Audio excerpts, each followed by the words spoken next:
Hi, welcome to Zion Messages. Thanks for being here today. It's going to be a shorter video.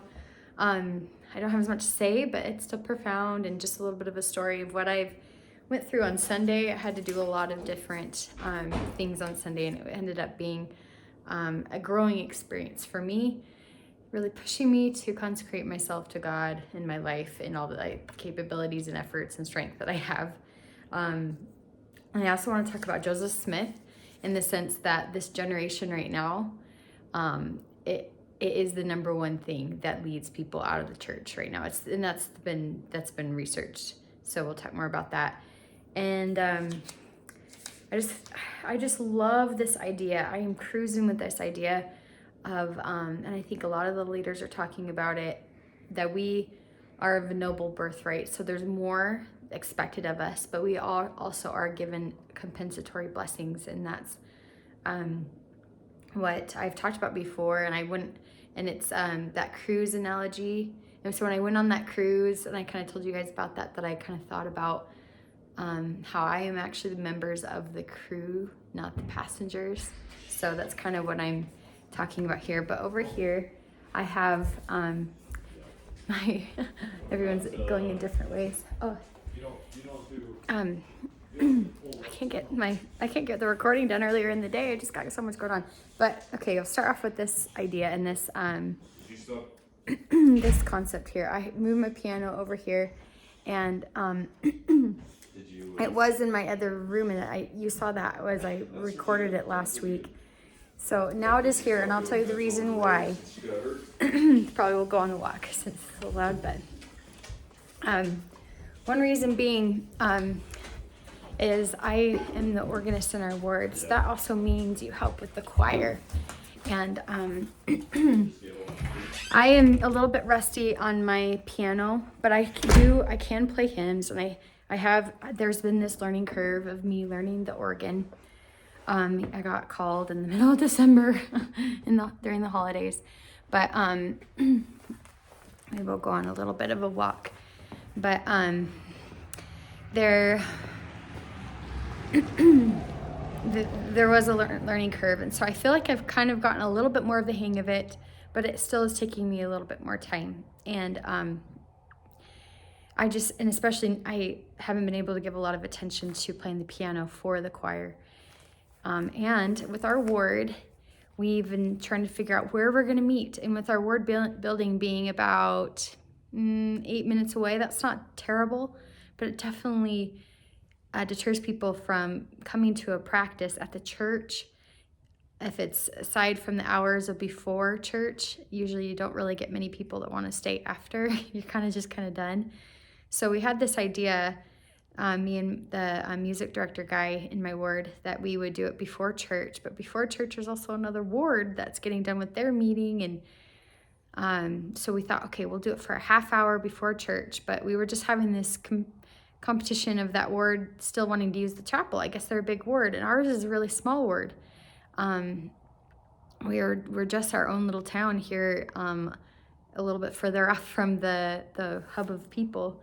And so that wasn't working, and we were meeting all last year as a choir at our now bishop's home. They just got called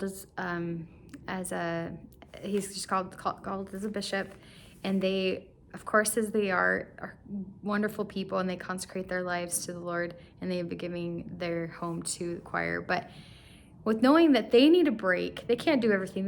They sometimes seem like they would just hold up this whole word. But I thought to myself, I would host here, and I would, but it was in that other room of of where I have where I have my girls at. So I just didn't want to have everyone squish in there. You can't really do that. But the main room that I could do it in is my big grand room. As you saw me walking around in there, I could just push back some couches, and we could do it as a big grand room in there.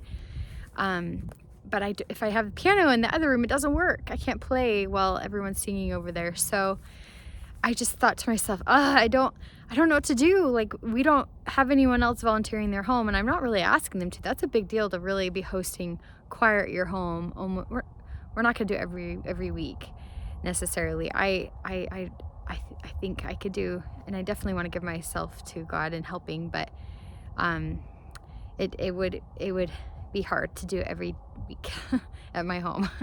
But we are gonna do every other week, and then on the weeks that we can squeeze it in, and for that half hour with the other ward, if they're not using it, we're gonna do it then.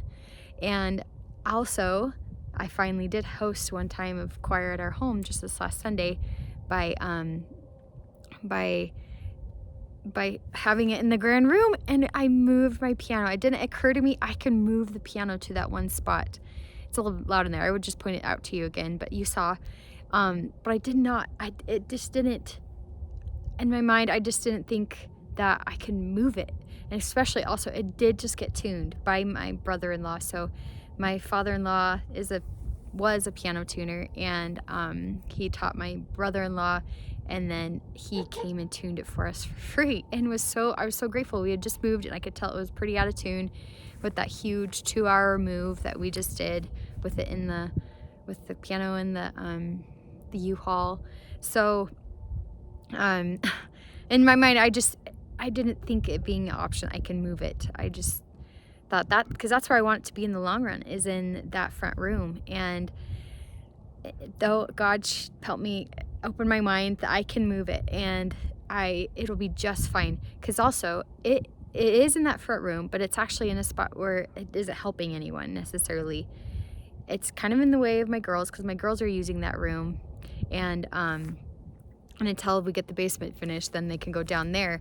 So I thought, you know what, I might as well move it to the grand room area, and it's kind of clunky where I have the entertainment center, and then right next to I have the piano, so it doesn't allow for this like decorative look, and it just feels kind of clunky and crowded a little bit against that wall.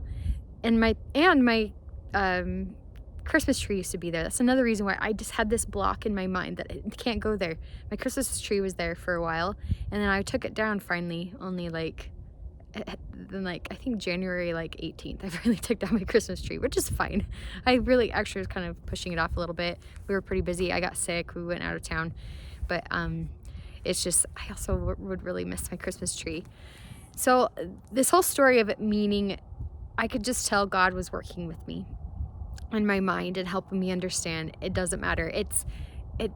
It doesn't. I aim to give my time and my talents and everything that I possess to God, and it really helps the whole situation it was becoming stressful for all the people in the choir director.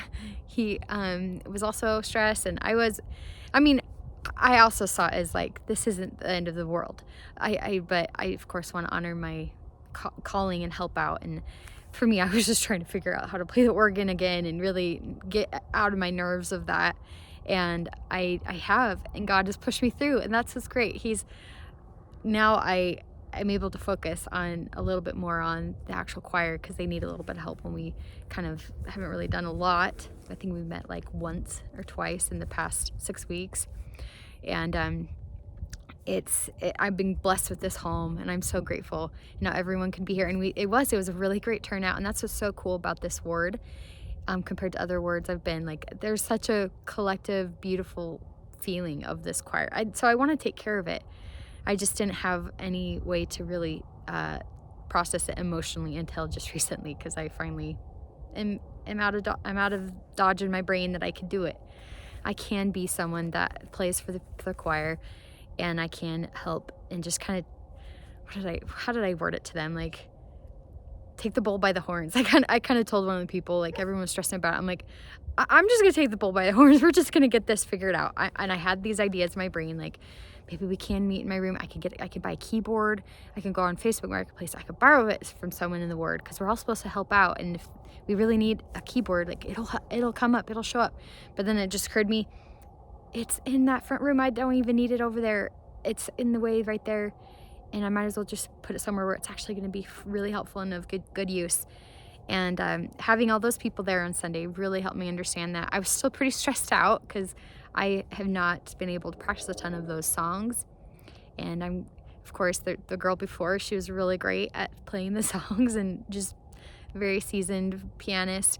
Now she's the Relief Society president, so I really want to take off all of responsibilities for her. Though I am going to have to tell him about one song I can't do. There's just one song I can't do that has all these different runs of the left hand, and it's beautiful. It's where can I turn for peace? But I just tried practicing yesterday. I'm like, I can't see myself actually getting ever better at this. It's a little too advanced for me right now. I can't say I can't do it at some point, but I gotta work myself in that I can do more. I am pretty good at the style of song. These hymns, like, they really do have a certain style, and I could do that. And actually, in my brain, I could do flats better than I can sharps. I don't know. I've been trying to think about. I want to research it. What does that mean? That might have a meaning. Maybe it's like left brain or right brain people. But it's I mean, I could do the 2 sharps is pretty basic. For those that don't understand music, this is probably just going over your head, but the key of D major that's a really common key. I could do that, but when you start adding that 3rd or 4th sharp, and I don't know if there are too many hymns that way, but a lot of them actually lean more towards the flats. So and especially like because I have been given much has like 4 flats, and I can actually process that in my brain better. And it does make sense, but I kind of wondered what that means. If you know, let me know in the comments. But I wanted to talk more about that same Sunday where I finally had the choir over. It was a really big Sunday. I was having some anxiety about it, but I could tell God was still helping me through, and I kind of told myself, I've prepared. It's okay. So if I'm prepared, I don't need to fear. So I had to fast. I had a family member ask me to fast for them, and also just my own needs that I have in my mind, of what I need right now. And then secondly, I had to play the organ. Thirdly, I had to host choir, and then fourth, I had to teach a lesson. So it's not in the order. I had to teach a lesson to the teenagers. So I do have a calling where I teach the teenagers sometimes, and it's only once a month. We kind of trade off with another couple, and now that Sunday school is twice a month, I do it one of them. And they asked to do it not on the fast Sunday, so, because they want to give treats, and I'm like, okay, fine, I'll do it on fast Sundays. And then I only teach every other month, as me being the one in charge, because I have a team partner. So she takes 1 month, I'll take the next month. And it was a really good lesson. I feel like the Spirit really led me on what I needed to say and help these teenagers. And I feel really passionate about helping them. And part of what I wanted to talk about today is this idea that with section 3 through 5 in the Doctrine and Covenants, in section 5 it talks about Joseph Smith a lot, and how he is called of God, but he's also someone that makes mistakes, and God is he definitely reprimanded him in last week in those chapters, especially since he gave in to Martin Harris's request, over and over, and he finally gave in. And I think that was probably a huge test for him, and probably an Abrahamic test, that he came back even with more fervor. And that's why I'm so grateful he learned that earlier on. And it teaches me too to not give in to what other people think or say. Thus, I'm still here. I don't care what people think or say. I'm going to just say what I feel and testify of Christ, testify of these stories. And I'll talk more about that in a second, a little bit more thought process of why I'm here. But I go sit by the bunnies and chickens. I'm a little chilly, but I thought about Joseph Smith, and I'm just so grateful for him. And with him being the person that kind of, there's that quote that he's, there's no other person in the world except Jesus Christ that's done more good for man than Joseph Smith. And so, of course, he's going to be attacked the most, and that is the case. And so I looked up this statistic, and I heard somewhere that the number one reason people leave the church is Joseph Smith and any topics relating to him. So it's his bank ventures, it's polygamy, it's the seer stones, it's the Book of Abraham. I have personal family members that's the case. And so they're running away from me. But So I just knew with these teenagers and all that they're seeing right now on social media that that's really important, that they they have a solid testimony of him, and they aren't dissuaded by the things they learn. And those pieces of information, I feel like they come with a specific feeling of evil. So it's really important to have them keep the Spirit with them all times, and they can kind of feel and tell when there's that sense of evil. And though sometimes it can be masked by some half-truths, and that's a lot of times what Satan does. He does things with half-truths. That's how it is in the temple. You will not die, but you'll become as the gods. So yes, he just always, he's so sneaky. So with Joseph Smith right now and all that he's doing, all that he did, I know he wasn't a perfect man, but by golly, I am so grateful for all that he did. And God is not going to work with perfect people, but he sure was someone that was up for the challenge. And he gave his own life, the fruits of him. What he did was wonderful, beautiful. And this church that we have today, there's no doubt in my mind, but I know for other people they struggle. But of course, the idea of doubt your doubts. But there's a pattern to go for. And I tried to explain to them, there's a pattern to tackle these things that may come into your life and what you see online that may upset you, but there is a pattern to follow to help you figure it out. And that is to act in faith first. Go to God and talk to him, and then go to divinely appointed resources and have the Spirit confirm to you what is truth. And as you do that time and time again, over and over, that will work. That will really help calm your spirit and your mind, and to not have all these pieces of history take away from the beautiful blessings of the restored gospel of what it all truly means, of our Savior Jesus Christ is our Savior, and we are to become, as I'm going to talk about next, we are to become heirs. We are to become elite and be joint heirs with him. That we aren't just to be saved and be happy forever. It's to have all that God has and to enjoy the blessings of all, which will take a restored church that has ordinances, that has authority, that has structures and procedures that has been revealed by God, so that we can, in line, step by step, small and simple things, receive all that God has. And being anointed to become such is exactly where we're at. We are trying to do what we can in the church to have people be ready, and that covenant path gets people ready, so that, as I explained before, the noble birthright, we have that noble birthright. We have so much more expected of us, but we also have, and it's a high demand religion, but we also have so many blessings that are going to be probably more than I can even ever imagine, and more that you can ever imagine.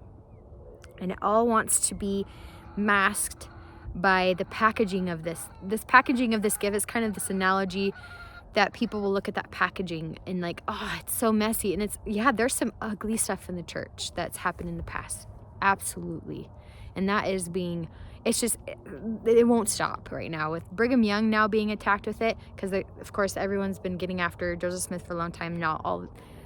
Brigham Young has been, attacked again and again too, but even with now having this YouTube series on Netflix, and people really seeing that as truth, and it's scary, and it's just funny how the adversary, he's trying all he can. He's just trying to get all he can. And so people are watching this and actually seeing it as truth, and the feelings that are associating it with, they're trying to get these negative feelings about our church. And it's not truth. I just hope people will understand as they watch it that as it is just with everything else, there's always this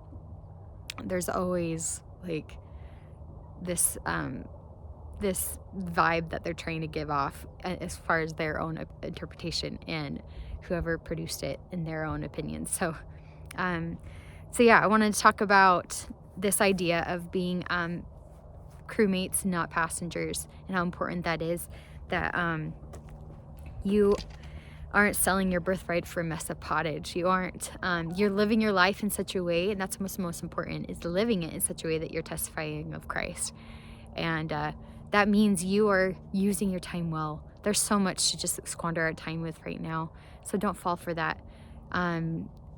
He's not gonna always tell you exactly what you're doing, but if it's good things, go ahead and go do it. And you'll have the Spirit tell you a little bit by little bit what you should do. But being anxiously engaged in a good cause, and that's part of us being members of all hands on deck to bring the gospel to the world, because people are suffering when they go through these terrible things in life and not knowing what real truth is and what is the whole meaning of what they need, how they get through. I don't know how I would have gotten through my mental crisis without knowing my Savior, and I felt his power. It was a bigger feeling of power and manifestation to me by the end of it, that it doesn't necessarily need to get to that point. And of course, I'm sure I'll have more as I live, but I think people can too. But even the small things are just as important. They're just as awe-inspiring, having them know that it is a gospel that saves. Our Savior does save, and looking to him, and really being very deliberate with how you have your relationship with him right now. I really just hope that you guys can see him being right there next to you as you're driving in the car, as you're praying, that he's right there next to you, and that he cares what you're going through. He cares about what you're going through, and that he will someday come and be with us someday. So it's just so important to rise up now to show that we do care. We are acting in faith because we don't see him now, but we do believe, and we can tell, and we feel the Spirit that it's true. Yeah, I think that's what I want to share today. I guess this idea of not caring that I've been thinking about more of, I don't really necessarily want to leave with this idea, but it is, and like end it here. I did think about it, and it is selfishness. When people just don't care, it's selfishness, right? And so that's kind of what I was thinking about. When you start thinking of others, you're looking outside, and you're not just always thinking about what you're doing, what you're up to. But it's a pretty sunset. Look at that. It's a pretty place. I'm so grateful to be here, grateful to talk to you guys today. Take care of yourself. I had to take care of myself a little bit today because I was feeling a little bit, I could tell I was about to get sick. And I was like, I know I just need more sleep. I have been having some anxiety at night, and I've been praying to God. Maybe I'll leave it with this, that my crutch right now is anxiety, and it is probably for lots of people. It's manageable. It's not like how it ever used to be, but still, it's just like, it's still in some way suffering, and all suffering can be relieved by our Savior Jesus Christ. So I've talked to him about it. Please take this anxiety away, or if not, please give me the strength to keep going through and figuring it out and being led by thee in what I need to do. So if that's the case for you, please involve him. Talk to him about it. He is your friend. Prayer is the most underused and underrated power. And especially if you are a child of the covenant, you have that extra power given to you, that compensatory power. All right. I hope you guys have a great day, and I'll see you next week. Bye.